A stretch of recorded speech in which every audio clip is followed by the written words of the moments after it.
Welcome to Manhwa Ghost. Today I am going to show you a very beautiful reincarnation manhwa story. So, let's get started. The main character began his story and said that he had been endlessly reborn for 100 years. In his first life, the guy decided to go to Murim. He learned only basic techniques and the art of wielding a three-pronged sword. But this was not enough to protect himself. The bandits who met on his way spared no effort and brutally beat the guy. The main character died for the first time from his wounds and injuries, but in the end, he was reborn, after which he died again and was reborn again. The main character retained memories of all his lives and sometimes even ended up in the bodies of other people. But after a while, the guy died again from the terrible wounds he received. In one of his lives, the main character was lucky enough to study with the best masters. Wanting to become the strongest in the world, the guy worked tirelessly.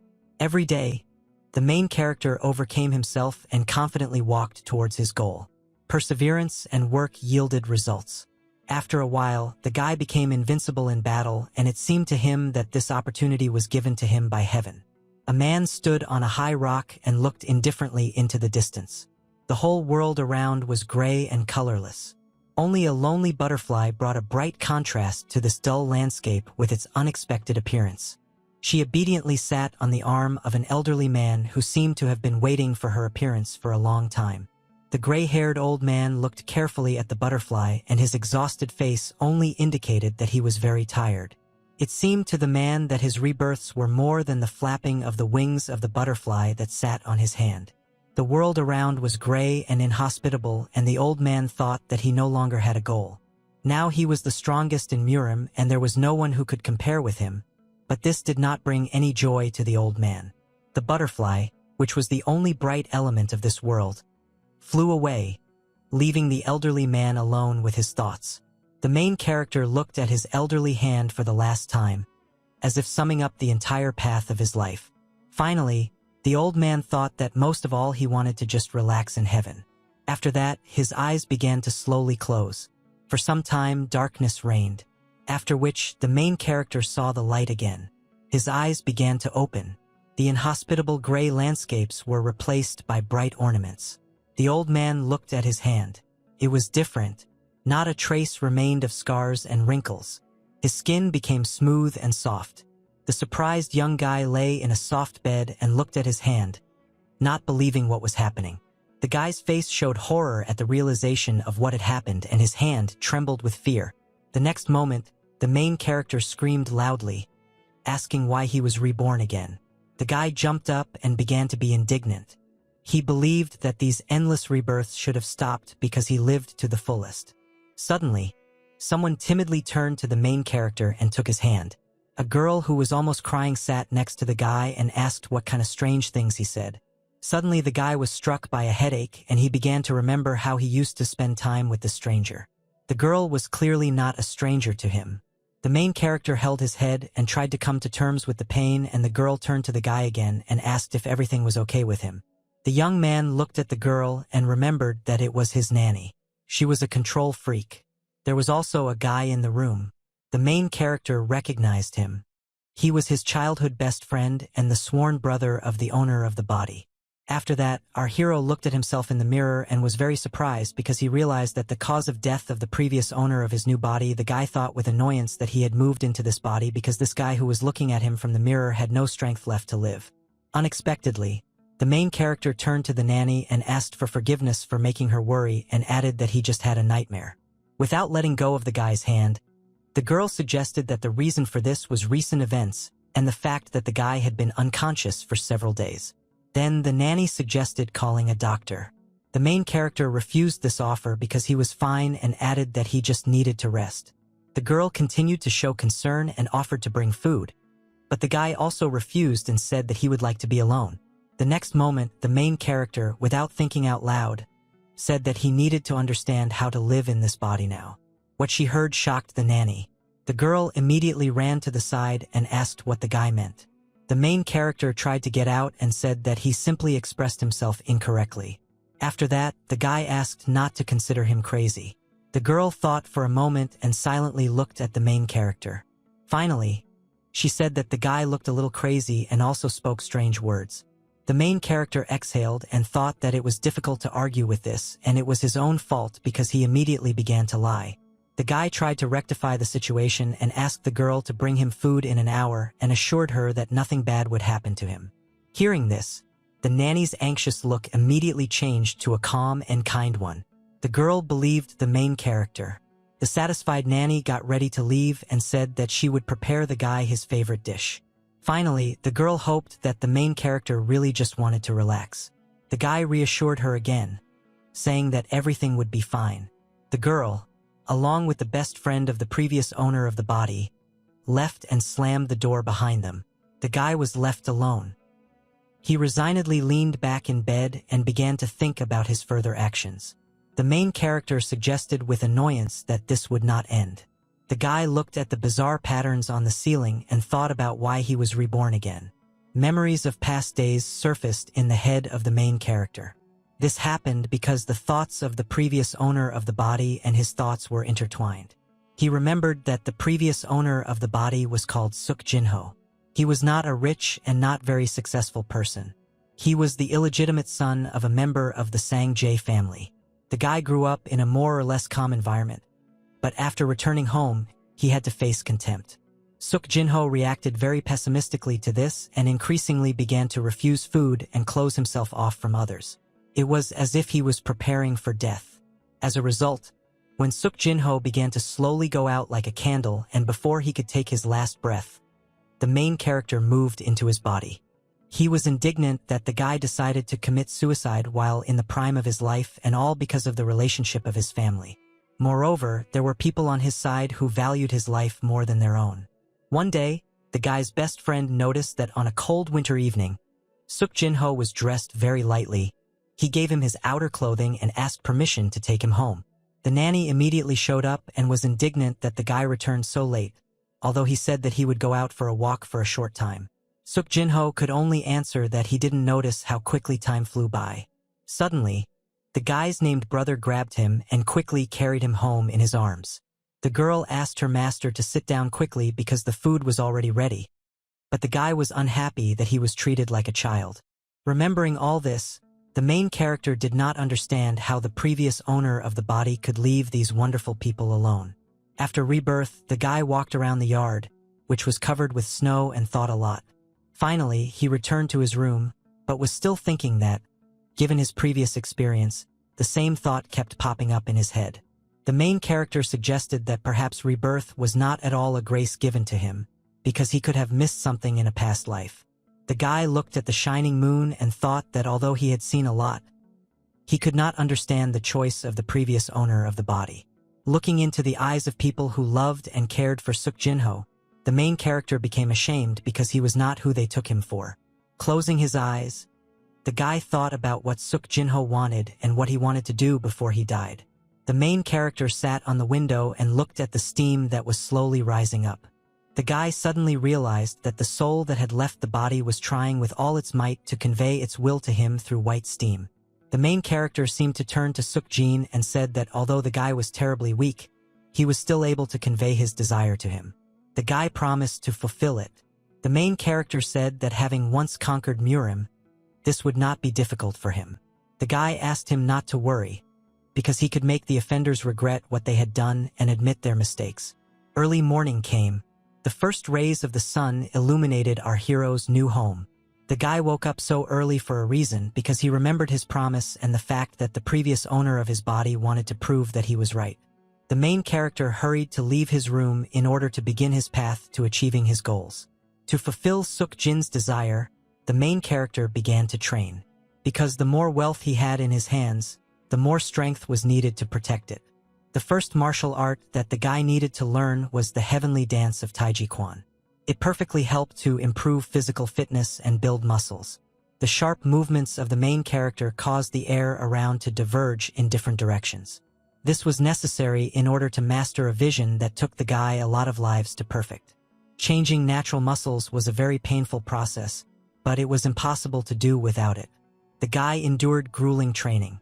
Although the main character was ready for pain, now it was simply unbearable. His whole new body was trembling in pain because it was not at all adapted to such colossal loads.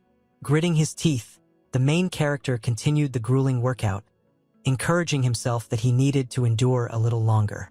Despite the cold season, sweat dripped from the guy's face in a stream, but all these incredible efforts yielded results. A small clot of mysterious energy began to form in the hands of the protagonist. Having achieved the result, the guy's face remained calm and peaceful, and the energy in his hands exuded a bright light. Finally, the main character decided that it was enough to begin with, and although the result as he considered was not ideal, but now he was able to accumulate energy. The second attempt to accumulate energy in my hands went without much effort, and the end result was a little better. Suddenly, the main character was distracted by something. Someone very nervously turned to the guy, calling him master.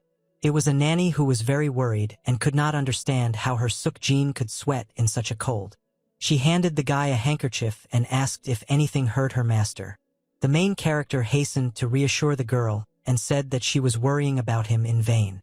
The guy with a smile on his face asked if he looked like a sick person.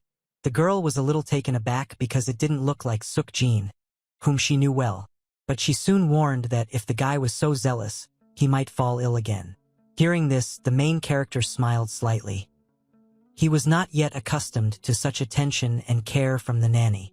The guy said that he was doing an unusual exercise and was studying martial art. The girl was very surprised and could not believe what she heard. Suk-jin added that in order to protect the nanny, he needed to become strong. The girl was touched by this answer, but said that she herself could protect both herself and the guy. After that, she again advised him to take better care of his health. The main character turned to the nanny and said that she was unlikely to succeed because he was asked to do something. The girl was very surprised because her master had not met anyone recently except her and Yoon. Suk-jin also asked that if the nanny met Yoon, then call him to him because the guy wanted to teach him this too. For some time, the girl silently looked at her master with distrust and misunderstanding. Still, she threw extraneous thoughts away and thought that she should have trusted the guy, because she had never seen him so stubborn. As she left, the girl looked at the main character with a smile and said to herself that she would support her master. Winter passed unnoticed for our heroes. Young plants were warmed by the warm spring sun. As the main character Yoon wanted, he began training in martial arts and already had significant success. From the side, Suk-jin silently watched the guy and made sure that the exercise was calculated correctly. Finally, he said that his assumptions were correct and did not deceive him because Yoon had the ideal physique to study the heavenly iron fist.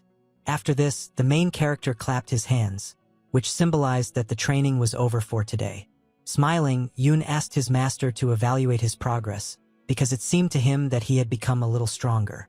Suk-jin answered honestly that at first, he thought that mastering this art would take a lot of time for the guy, but now he thought that Yoon would soon learn it. The main character added that if a guy masters this martial art, he will be able to resist even powerful people. So he had to continue in the same spirit. Yoon was very pleased with these words. He thanked the master for giving him such a chance and promised that he would become a strong warrior to help him. Suk-jin asked the guy not to belittle himself and added that he was like a brother to him. From such touching words, Yoon's face turned red and his eyes filled with tears of happiness. Unable to withstand the influx of such strong emotions, the guy hugged Suk-jin tightly. The main character was very surprised and not knowing what to say. He just thought about how emotional Yoon was. Immediately, the nanny came out of the house with a tray in her hands. She offered the guys a little refreshing water to drink with a smile. Suk-jin happily accepted this offer. Suddenly, he heard someone's loud voice.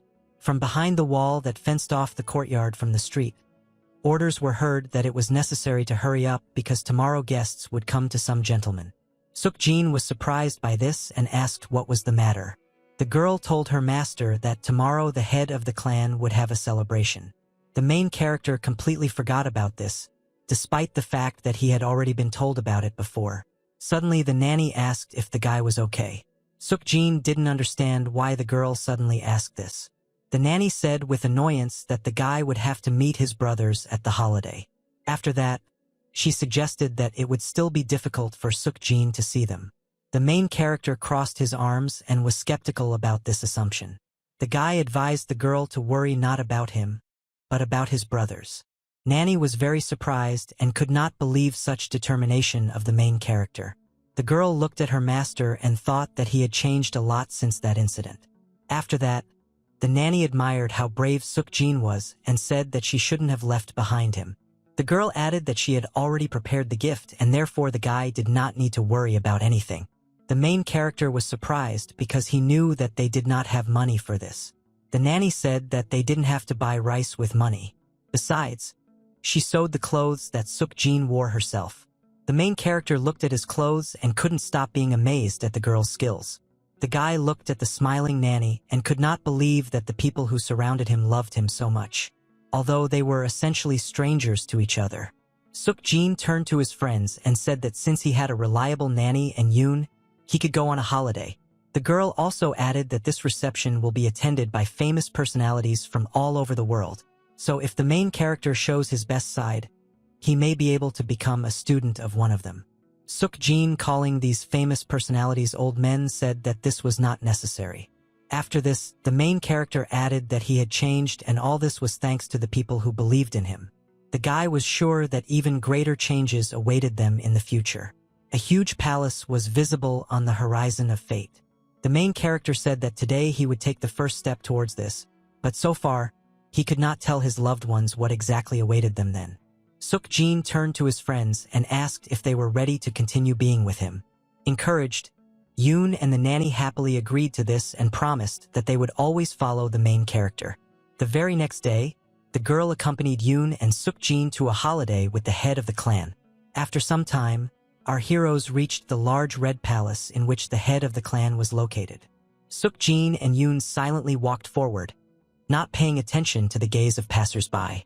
People were surprised to see the fourth young master here, because he had never left his house before. They knew that Sukjin's behavior had changed, but they did not understand how this could happen in just one night. The main character didn't like that stranger were gossiping about him, but nothing could be done, because the guy understood that he really had lived a miserable life. Suddenly, someone blocked the path of our heroes and said that he did not believe that Sukjin had really changed. A tall young guy with a sword in his hand will appear in front of the main character. Judging by his clothes, he was not a commoner. Sukjin remembered that the guy who addressed him was called Sukmiho. The old acquaintance continued to say that today was the head of the clan's birthday and therefore, he could not let the main character pass further. Sukjin did not understand what all this was about and recalled that he was the fourth young master and the guy who stood opposite was just an ordinary student. Sukmin replied that he was only a month younger than the master and asked him not to be arrogant. After that, the guy already wanted to remind who had the higher rank here. But Sukjin was not at all surprised and said that Sukmin was just a second-rate warrior. These words hurt the guy. He replied that at his age it was a great success to reach such a post, after which he said that Sukjin should keep quiet because he himself lived no better. The main character easily answered that he simply knew how to enjoy life. Sukmin got very angry and swung his fist. Sukjin, not at all afraid, suggested that the guy wanted to fight and as if agreeing, said that the weather was good today and there were no witnesses. Sukmin immediately calmed down because he knew that there were quite a lot of people around and some of them were already carefully watching what was happening. Fortunately, Sukjin said that he had work to do but asked the guy not to worry because he would soon fulfill his wish, perhaps even tomorrow. Sukmin got angry again and demanded that the main character not dare to evade. But the guy calmly walked past his old acquaintance and asked him not to be so angry. When leaving, Sukjin thought that he just needed an opponent to test his strength and Sukmin was suitable for this because he had a good reputation in Shijiazhang. In addition, the main character felt that he had to return the favor to Sukmin for the pain he caused Sukjin. Meanwhile, more and more people were gathering at the clan head's palace. Yoon was surprised by so many people and thought that the organizers of the holiday had gone a little overboard. Suddenly, Sukjin noticed two elderly men in the crowd and said that the 5 colors of Clint could be seen on the flags of 10 central and western countries. The main character remembered that these strangers were the elders of Chonam and Wasan. The guy said that they were members of very wealthy families who were far from these lands. Yoon believed that their presence here was a sign of respect for the head of their clan. The guy also added that a lot of guests had come and therefore they would have to wait a long time for their turn. Sukjin said that nothing could be done and then asked if Yoon meant that he should have communicated more with people. But the guy replied that that was not the case. The main character thought that, because of the long line, they had time for a walk. The next moment, the guy drew attention to Sukman, saying that it was funny to see how he revolved around people and suggested that this was the only thing he knew how to do. Sukjin continued to look at Sukmin and was surprised that just a minute ago the guy was acting like God knows what. Yoon was trying to hold back his laughter. Suddenly, the elders surrounded the main character and began to discuss the guy, saying that there was nothing to see here, but there was something strange about him. The old men continued to examine Sukjin until he turned to them and asked what was the matter. The elderly men admitted that it was rude on their part and asked for forgiveness, but they simply could not ignore such an unusual physique. The old people began to wonder what the guy's name was and what clan he was from. They also assumed that the main character was self-taught and therefore asked how long he had been practicing martial arts. The guy reluctantly answered that his name was Suk Jin Ho and he was the fourth son of Mr. Suk. He saw no point in answering other questions and therefore hurried to leave. The old men blocked his path and asked the guy not to rush because he had not yet found out who they were. Suk Jin confidently answered that he knew them and clarified that they were the elders of the Jeonnim and Hwasen clans. After this, the main character considered that it was time for the old people to leave and said that if they needed any help, they could ask the servants for it. People who witnessed this conversation were surprised that Suk Jin dared to talk like that with the elders of the Jeonnim and Hwasen clans. One of the old men prepared to address the main character again. The next moment, he said that he had a proposal for the guy and asked if he wanted to go to Hwasen. The elderly man promised to make the guy the best master of Murim. The second elder also offered to join his clan because all the great 36 swordsmen were from Jeonnim. Suk Jin calmly replied that he was not eager to leave his reclusive lifestyle and therefore dared to refuse the elders' offers. The old man with a gray beard continued to insist on his point, saying that their whole life was a kind of teaching and therefore promised the guy to teach him their art if he went with him. Suk Jin apologized and said that he wanted to continue studying the martial art he had already started and advised the elders not to waste time on it. The main character said goodbye again and began to leave. But one of the elders did not want to let him go so easily. The old man sharply extended his hand to grab the guy's hand, but he failed to do this. Suk Jin made some barely noticeable movement which caused a small wind to rise. Because of this, the old man was unable to stop the guy. The elder was dumbfounded and surprised and silently looked after the main character for some time. The older man couldn't believe that Suk Jin had just managed to dodge. The second elder assumed that the guy was just lucky. But if this was not the case, then he had great potential. In any case, the old people did not expect to meet such a boy here. Stepping aside, Suk Jin said that they should have left immediately because they wasted their time. Yoon was worried whether everything would be fine because those old men were elders of powerful clans. Suk Jin replied that he did not owe them anything. Suddenly a man turned to our heroes and asked what he was doing here. Suk Jin greeted his uncle and said that they were waiting for their turn. The man was very surprised and asked why the guy was standing in line because they were not guests or strangers. After that, the uncle asked them to follow him. Suk Jin asked if it was possible to do this. The man replied that of course it was possible and he himself had never stood in line. The guys thanked their uncle for his help. Following his uncle, the main character thought that even he had, until recently, ignored Suk Jin. The guy suggested that his conversation with the elders interested him. Suk Jin smiled insidiously and continued to think that because of this, his uncle did not even hesitate to talk to him. Our heroes entered the palace of the head of the clan. For some time, they had to wait until they were received. A formidable gray-haired man sat on a magnificent throne. This was the head of the clan. The servant followed his master's orders and tried to quickly leave the room.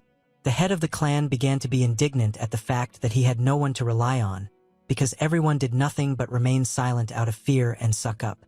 Unexpectedly, another servant said that Suk Myung and Suk Jin wanted to meet Mr. Man and allowed them to come in. A moment later, our heroes were in a hurry to appear before the head of the clan. Seok Myung greeted his master and said that he came with Jin Ho, holding a large box in his hands. The main character bowed respectfully before the head of the clan and congratulated him on his birthday. Handing out the gift, the guy said that Yoon and his nanny had prepared it. The man accepted the gift, but was surprised that usually everyone said that they gave the gift themselves. Opening the box, the man said that there was nothing better than sincerity and therefore he accepted the guy's gift with joy. The head of the clan appreciated Sukjin's gift and said that it was excellent. He also said that he heard that the elders from the G clans were interested in the main character. The guy confirmed this. The man asked which of the two clans the guy would like to choose, but Sukjin immediately answered that he was not interested in either of them. The main character again insisted that he wanted to continue studying the martial arts that he had already begun. The head of the clan laughed and said that he thought that the guy was hopeless, but it turned out that he had big plans. Sukjin replied that he simply decided to start life from scratch. After this, the man offered his help to the guy, but the guy, thanking the head of the clan, replied that for now he could cope on his own. The man praised the main character, but suggested continuing the conversation next time. Sukjin bowed respectfully again and said goodbye to his father. Within a moment, the head of the clan was left alone and could think about what had happened. The man was surprised that elders Wasan and Jongnam showed interest in Sukjin. Moreover, the guy himself spoke to him confidently. The head of the clan smiled and thought that he should have followed the main character. The next moment, the man called to himself a servant who was ready to fulfill any request of his master. The head of the clan threateningly ordered his faithful subordinate to look after Sukjin. The servant immediately obeyed. The man decided to take these measures because he felt that there was clearly something in the main character and he should have found out more about it. Sukjin left the palace of the clan head and breathed a sigh of relief because he thought that there was one less problem. Yoon asked his master not to talk about this out loud because someone might hear, but the main character reassured the guy and asked him not to worry about it. Suddenly, a guy appeared in front of Sukjin, which attracted the attention of our hero. Jin Ho didn't know this guy. The stranger looked defiant and rudely asked the main character what he was saying. Sukjin also rudely replied that the guy blocked his way and demanded that he step aside. The stranger was surprised by such impudence and said that he was originally going to have a friendly conversation. The main character did not believe these words and said that, in his opinion, the guy was only doing what he called for a fight. Then he looked at his opponent with a stern look. People who watched from the sidelines did not understand why the conflict arose, but recognized the stranger as a member of the Yi family from Hebei province. Yoon suggested that his master call someone for help, but Suk Jin-ho replied that this was not necessary. The main character assumed that the stranger was simply jealous because the elders did not approach them, so he decided to humiliate him in order to attract attention. The bully became very angry. Suk Jin remained as calm as ever and added that the stranger had no other reasons for fighting. Unable to withstand the humiliation and disdainful attitude towards himself, the stranger tightly clenched his hand into a fist, which trembled with anger. The next moment, he swung furiously to hit Suk Jin and punish him for those offensive words. But the main character managed to easily dodge the attack. Jin thought that his opponent was completely unfit for anything and even fell for his provocation. The stranger could not stand on his feet and fell to the ground, which further aggravated his shame. The bully couldn't comprehend what had just happened. Suk Jin asked if the guy was ashamed of his behavior. The main character continued to say that the stranger received a rebuff from someone who had recently started training and added that he had overestimated himself. These words again angered the bully. He shouted and ordered Suk Jin to shut up because he was just lucky and was already pretending to be someone I don't understand. The main character said that the guy was the first to start the conflict and therefore it was just self-defense on his part. After that, he rushed at his opponent. The next moment, Suk Jin delivered several powerful blows. The stranger could not resist because the opponent's movements were too fast. Still, he managed to attack back, but the main character was easily shortened by these blows. For some time, Suk Jin continued to dodge the enemy's attacks and thought that the bully considered himself very smart. But in fact, his blows were too predictable for the main character. The stranger was surprised and could not believe that his opponent was able to dodge all his attacks. Suk Jin replied that there was nothing difficult about it and even an idiot could do it. The bully was very angry because the main character humiliated him in front of everyone. Out of despair and anger, the guy decided to take extreme measures and grabbed his sword. The next moment, the angry stranger released his weapon and threatened that he would kill Suk Jin. The people who stood nearby were very scared and asked to call the guards so that they could stop the crazy guy. But Suk Jin himself was not at all afraid. On the contrary, his eyes burned with determination. For the guy, this was a challenge and an excellent test of his abilities. A moment later, an armed stranger attacked the main character, but he still rushed at his opponent without fear. With one precise kick, Suk-jin managed to knock the sword out of the enemy's hands. The stranger was amazed and silently watched as his weapon flew away.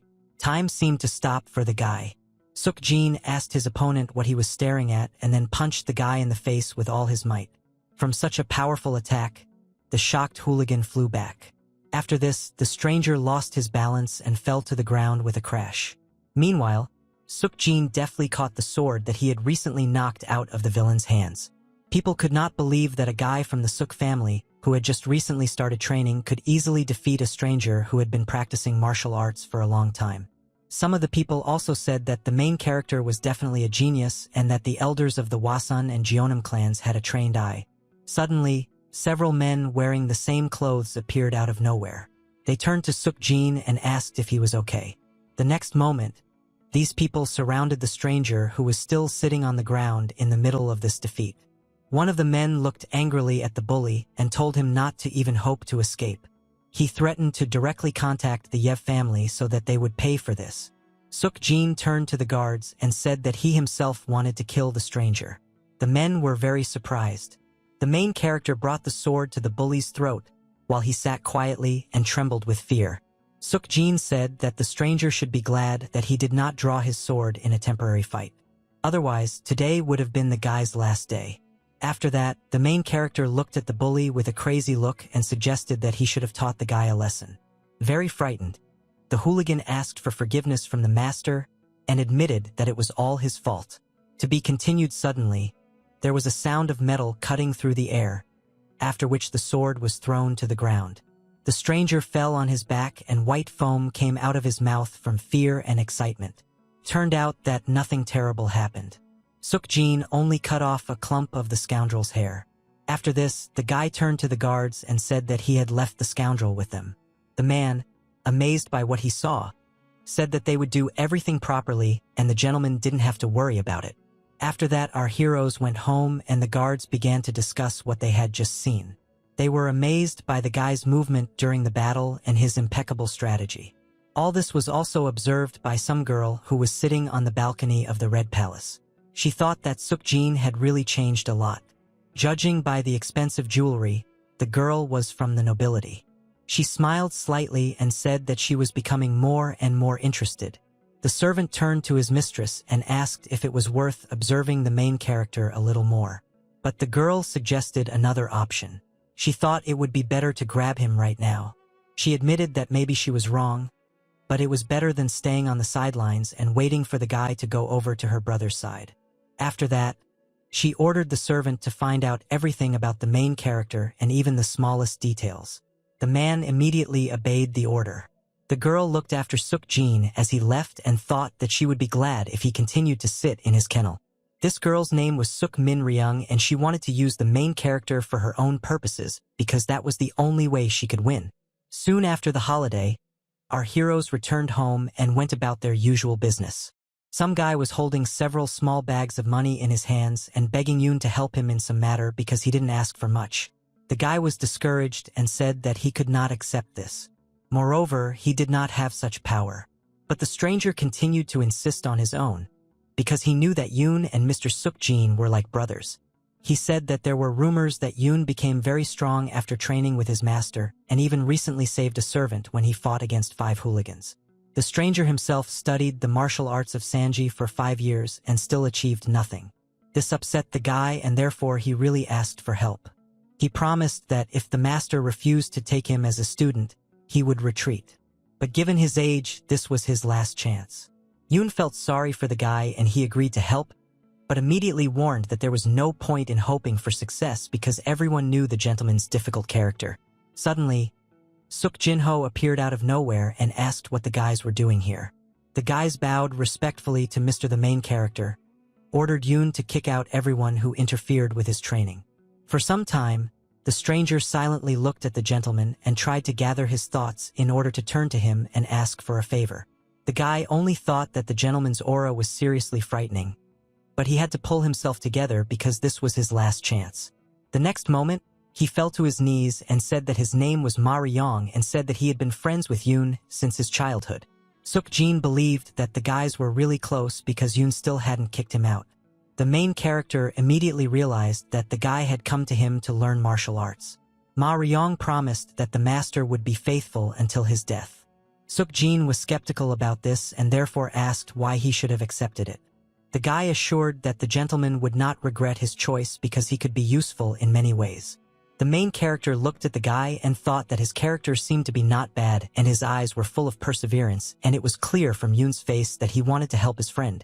In addition, Suk-jin thought that in order for Yoon to devote more time to training, it was necessary for someone to take on part of his responsibilities. But besides everything else, Suk-jin also had his own reasons for accepting this persistent guy as a student. The main character asked if Ma Ryong was aware of something.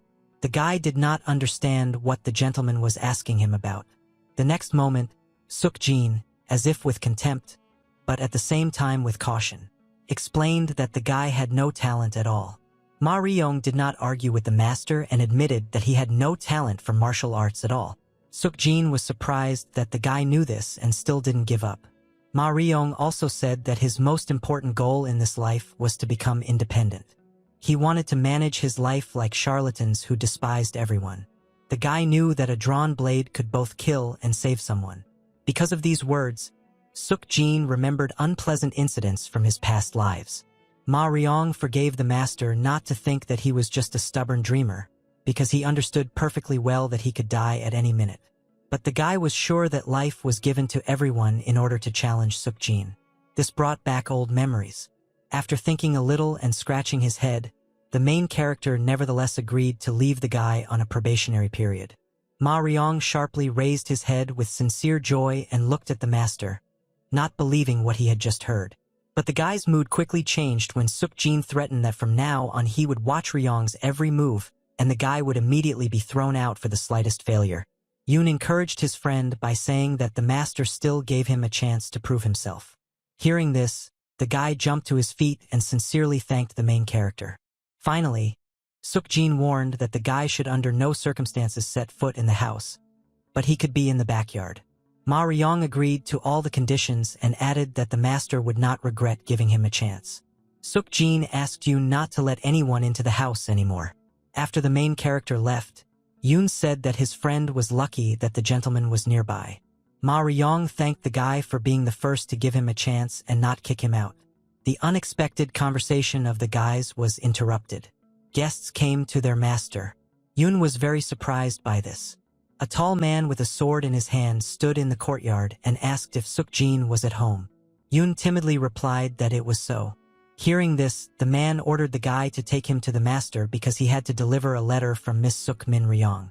Hearing this, Yoon became nervous and asked if something had happened to the mistress.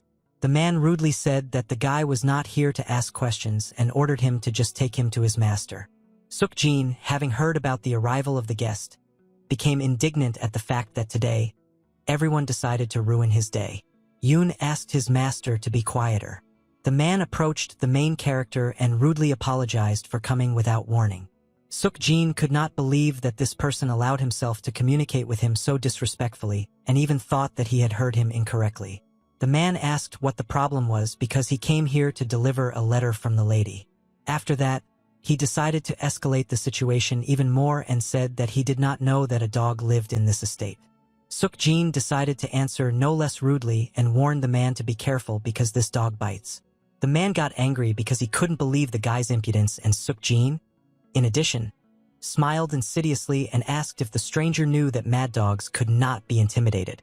The man suggested that someone had become too bold after their newly acquired fame. An ominous atmosphere hung between Lady Sayakmi Ryong's servant and the main character. The next moment, the man rushed at Suk-jin in order to attack him and teach him a lesson on behalf of his mistress. The fist is approaching the protagonist's face with great speed, and the stranger is mentally making fun of his opponent, thinking that he didn't even have time to react, which is what was to be expected from the brat. But unexpectedly, Suk-jin somehow managed to dodge the attack at the very last moment, which greatly surprised the man. Now it was the turn of the main character to attack his opponent. While he was in shock, the guy hit the man in the face with all his might.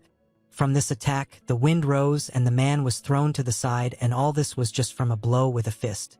The uninvited guest could not resist, but said that no matter how painful it was for the man, he would have to endure it. After this, the main character began to deliver many blows to different parts of the man's body. His fighting skills helped him with this. The man was scared and couldn't believe that Suk-jin was aiming straight at the points through which the blood circulated. The last thing the arrogant man saw was how the protagonist's fist flew at him. Suk-jin, without hiding his sincere joy and smiling broadly, asked his opponent to taste his blow. The next moment, there was a loud sound that spread throughout the area and scared the birds sitting on the branches. Throwing Miss Sukmin Ryung's letter aside, the guy was indignant at the fact that weaklings love to wag their tongues and even dared to do such a thing in his own house. Yoon asked his master what to do with the letter. Suk-jin indifferently replied that because of this idiot he had a headache and he had no time for it now. Satisfied with himself, the main character looked into the sky and said that his defeated opponent had not completed his task and therefore he and Yoon should have taken care of it themselves. After some time, Suk-jin arrived to Miss Sukmin Ryung. She met him at her estate on the shore of a small pond. Everything around was strewn with flowers and greenery. While pouring tea for the guest, the girl said that she was informed about everything, after which she asked her brother why he reacted so sharply to this. Suk-jin replied that this was an excellent example for those who considered it their duty to humiliate him, because now they will know that the main character will not leave it so easily. The girl was amazed that the guy had really changed. Jin replied that if he had not done this, he would not be here and only 2 people would have attended his funeral. Sukmin Ryung laughed at this answer and was touched by how her Jin-ho had matured, but the main character was serious and crossed his arms over his chest and rudely asked, "Since when did he become her?" The girl asked the guy not to be so cold with her because she was his older sister. Suk-jin doesn't want to stay here for a long time and therefore asked why she called him.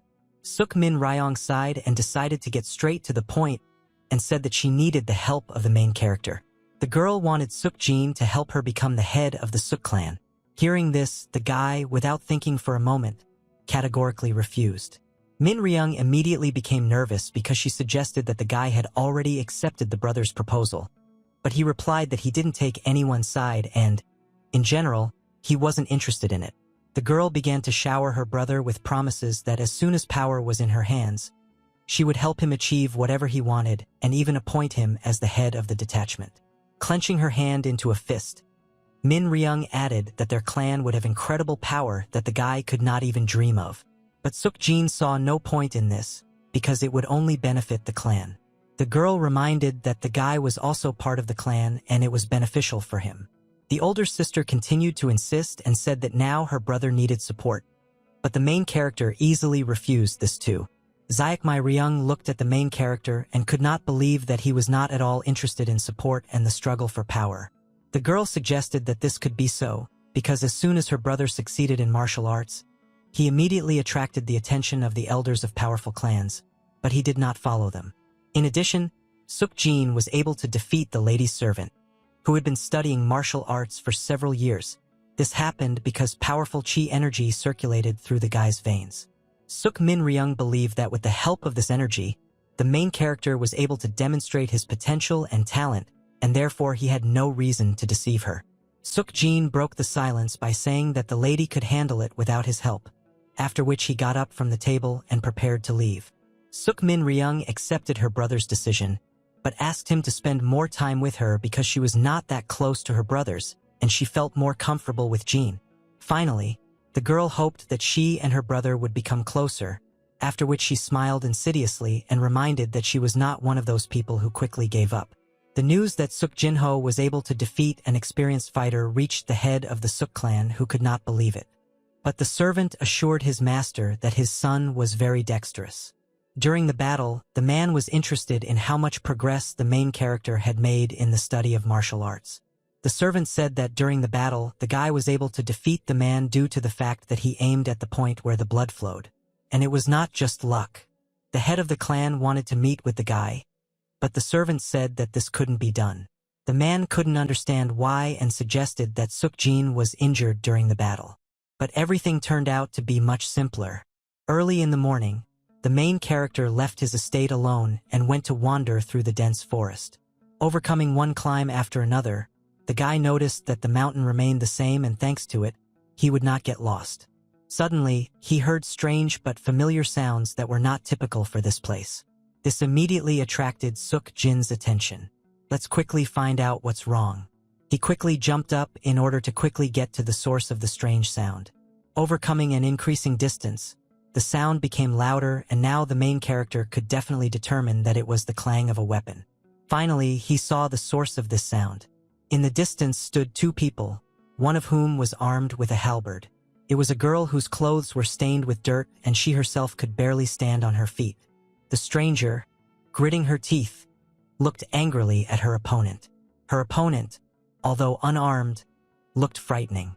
His long beard and sharp claws betrayed his wild origins, and his crazy look only confirmed this. The man said that he was just bored and invited the girl to have some fun, after which he left. But suddenly something distracted him. The reason for this was Suk Jinho, who appeared out of nowhere and stood between the opponents. The guy immediately understood what was happening here. The main characters turned to the crazy man and asked if he wanted to have some fun with him first. The savage immediately snapped at Suk Jin and rudely asked who he was. But the main character replied that it didn't matter. The guy continued to say that the only thing that mattered was that the man dared to attack a woman in broad daylight and was walking out, so he was still that bastard. The exhausted girl said that this man was a demon of lust and asked the guy to be careful because he used poisons, and it was because of this that she was now in such a pitiful state. Suk Jin felt sorry for the poor girl who suddenly encountered trouble like this. Unfortunately, in Gango, not such things could be seen. Soon the guy's thoughts were interrupted. The wild man ran towards the main character in order to attack and said that the guy should not have let his guard down. But this was not the first time Suk Jin had encountered a similar situation and therefore was able to calmly dodge the attack of the demon of lust. The main character laughed at this ridiculous surprise attack from his opponent. The demon got nervous and asked how Suk Jin was able to dodge so much, to which the guy replied that he did not intend to stand like an idol. The main character noticed a stone lying nearby and decided to demonstrate to his opponent what a truly unexpected attack should have looked like. The next moment, Suk Jin kicked the stone with all his strength, which flew towards the demon of lust with great speed. In order to protect himself from this attack, the wild man put his knee forward and took a blow from the stone. After this, the demon said that this would not stop him and believed that if this was all that Suk Jin was capable of, then he was a mediocre idiot who just wanted to impress the girl. The man felt that he should have acted more decisively, and to do this, he concentrated dark, otherworldly energy in his hands. He threatened the main character that he would finish him off with 10,101. One blow, after which he tried to attack his opponent again. Suk Jin was again able to dodge the blow without much effort and said that the demon was even more of an idiot, since he was confident in the unpredictability of his attacks. The main character added that he was no longer used to fighting with guys who were only good at wagging their tongues. After which he hit the demons in the stomach with all his might. The enemy was shocked and his eyes hardened from piercing pain. The outcome of the battle was already a foregone conclusion. The wild man, having been severely injured, could no longer continue the fight and with his last strength, stood on his knees trying not to fall to the ground. Suk Jin looked at the defeated opponent and waited for the continuation because he knew that this was not the end. The guy prepared to finish what he started. He struck the villain several blows on the back. Unable to resist, the exhausted demon of lust fell to the ground, but he did not die. The main character just blocked his acupuncture points. Suk Jin turned to the stranger and said that for now, this was enough, because the main thing was that the girl was now safe. The girl could barely stand on her feet, but still found the strength to thank her savior. The guy assured that for him it was nothing. Suddenly, someone from the forest turned to the stranger. This attracted the attention of the girl and Suk Jin. The tall man was worried and asked what happened here. The stranger was glad to see him and called him her uncle. The girl rushed to the man and began to apologize and say that it was her fault, because she should have taken care of him properly. Suk Jin watched this conversation from the side and was surprised that the girl left her family and guide and walked to Gang Ho alone. The man continued to ask the lady what happened to her because she had no face because of fatigue. The girl replied that she had inhaled poison. The man sat the girl down on the ground and said that it would not be easy, but he would try to cleanse her of the toxin.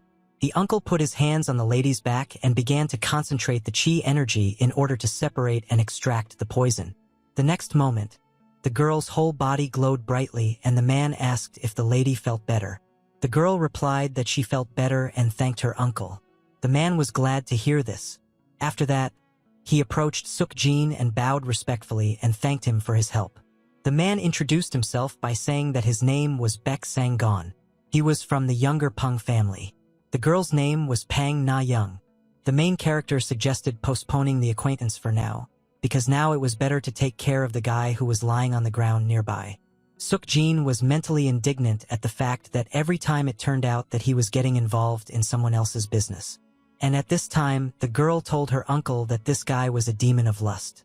The man examined the guy and thoughtfully said that usually demons were quite strong creatures and could easily defeat even an experienced fighter. The girl said with admiration that Sukjin was able to deftly deal with the demon and defeated him with just one blow. Hearing this, the main character thought that he should have left here as quickly as possible.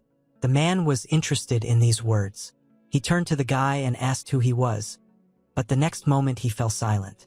To be continued, the place where Sukjin had recently stood was now empty and the guy himself was nowhere to be seen. He seemed to have disappeared. The man wondered who this stranger was who could easily defeat such an opponent. He still felt the power of the demon because he had personally experienced the power of his poison. The girl was upset because the guy disappeared without even saying his name. Seeing this, the man promised to definitely find the stranger because there weren't many warriors of his level here. The lady was glad to hear this. Sukjin went deep into the forest but still heard the voice of a man who said that he and the girl roughly knew where to look for him and it wouldn't take much time. The man added that it was not customary for the Pang family to remain in debt for the rescue and they had to properly thank the guy. The girl promised to make every effort for this. Meanwhile, Suk Jin-ho continued to wander through the forest until late at night. Only the light of the moon did not allow him to get lost. The main character seemed to be looking for something. The guy told himself that what he needed was definitely somewhere here, because everything was exactly the same as before. Suk Jin continued to walk through the dark forest and looked under every bush without losing hope of success. Suddenly, the guy began to smile because he had finally found what he had come so far for. Suk Jin-ho looked at some unusual plant that was illuminated by the moonlight and was pleased with himself because his memory did not let him down. The main character was about to pick the plant, but something caught his attention.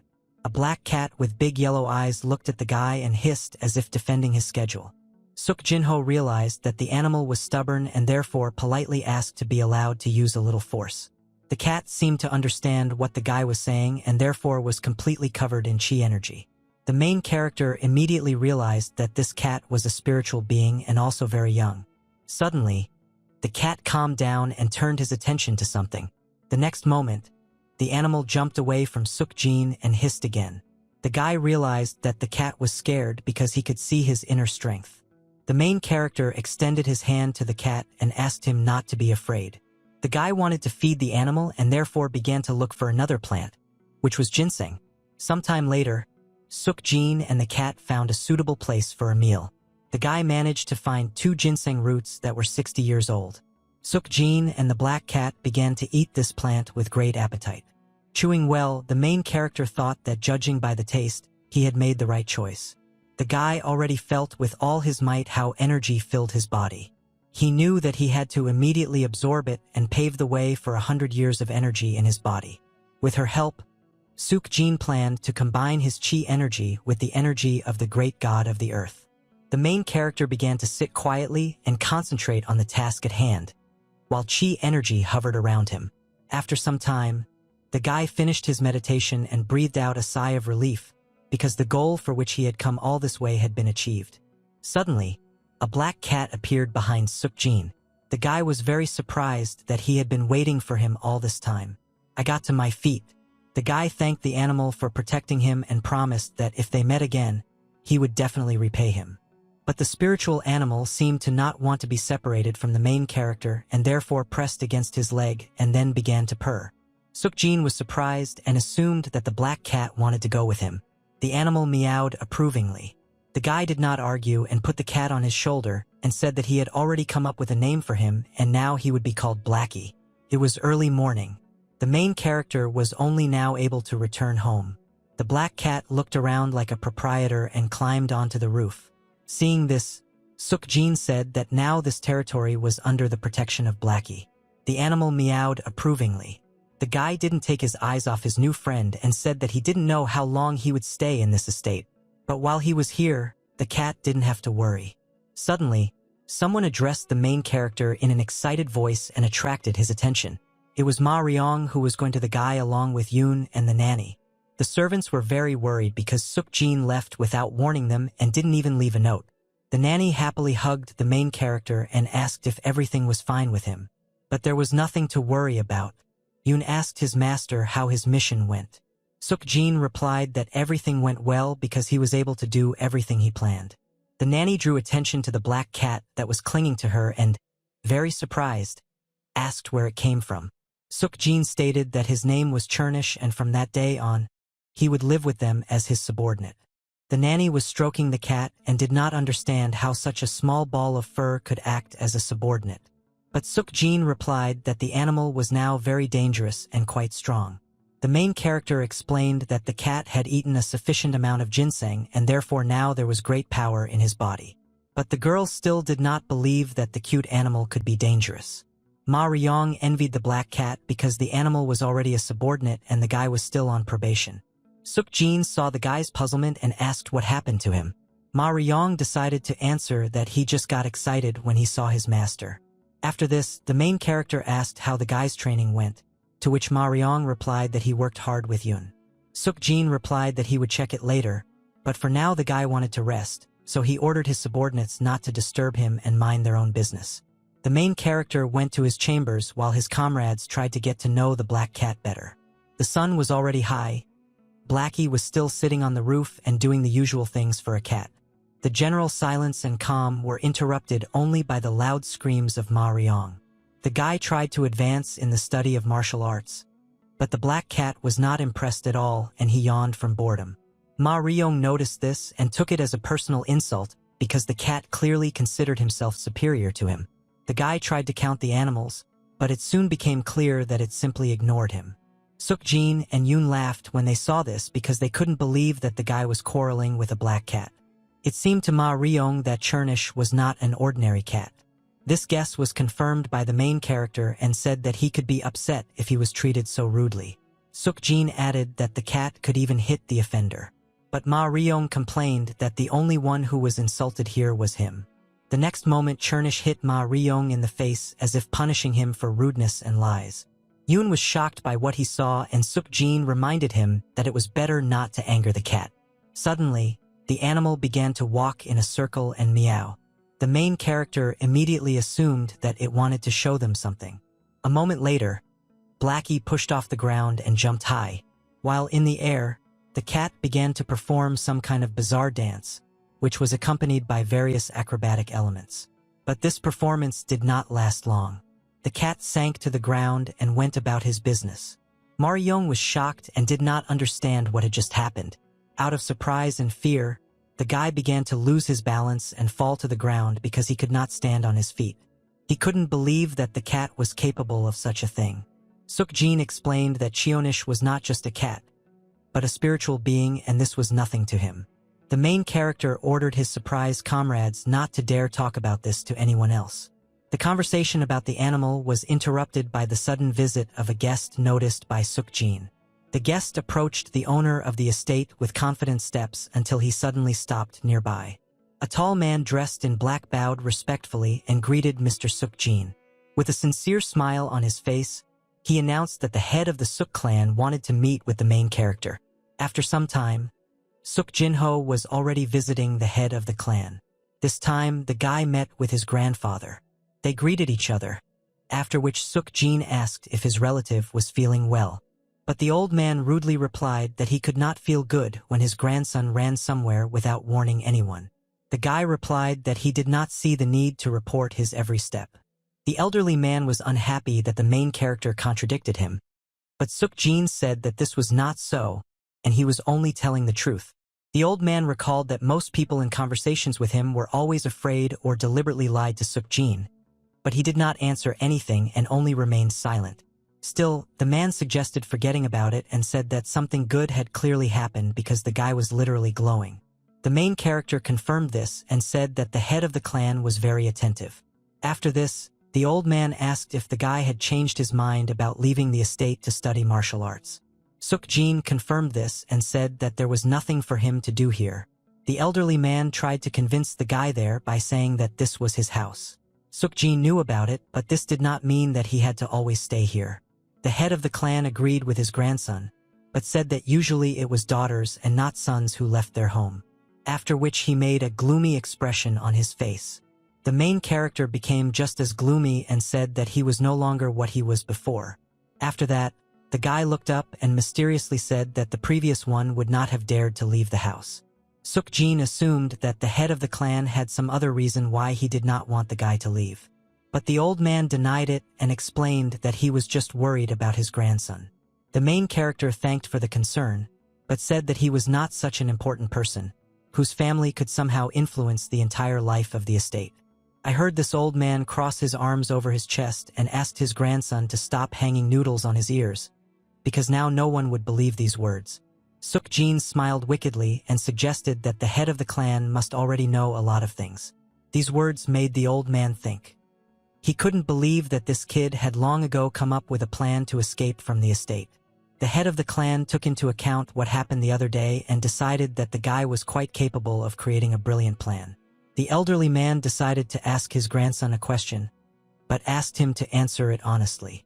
He asked what the guy was going to do after leaving and whether the dragon's tail was not enough for him. When he heard about the dragon, the main character began to smile and acted as if he did not understand what his grandfather was talking about. But the old man immediately realized that the dragon's tail was not enough for the guy, so he asked what Suk-jin thought about growing a dragon himself. The main character calmly replied that this did not concern him and that his brothers should have dealt with this. But the head of the clan recalled that the legacy of Buddha flowed in the guy's blood. Suk-jin clarified that this was only half and therefore he did not want to interfere. Finally, the old man realized that the guy could not be convinced and assumed that the guy would not return here again. Suk-jin confirmed this. The head of the clan asked her grandson to stay at least until his birthday and not to forget to come and chat with his grandfather more often. Suk-jin was surprised,